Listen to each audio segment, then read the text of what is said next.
In order to add in different stickers inside of Prezi Design, on the left side you can click on Add Graphics, and over here you can see Stickers is an option. So once you click on this, what happens is that different stickers actually appear right here, and the stickers are GIF format, as you can see right here. So there's a bit of movements over here.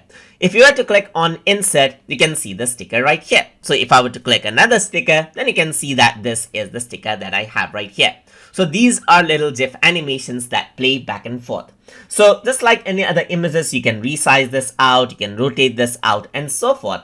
And on the right side, you can work around with different things like corner radius and so forth, but it only works for GIF that has a corner right here. In my case, you can see that this is already a circle, so you don't see any corner right here.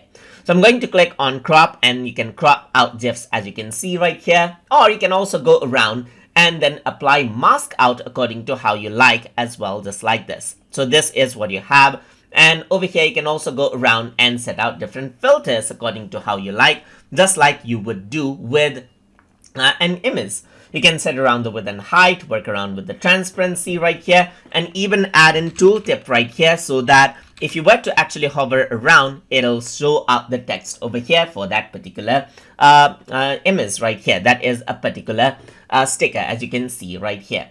So you can also add in a link, make it a hyperlink by clicking on add link, and you can go around, type in its, let's say for example, I'm just going to go around and type in youtube.com, press apply, and as I hover over, you can see that youtube.com is linked out to this. So that is how you can add in stickers and then edit out stickers inside of Prezi Design. So I hope you guys learned something as always. And as always, please like, comment, share, and subscribe.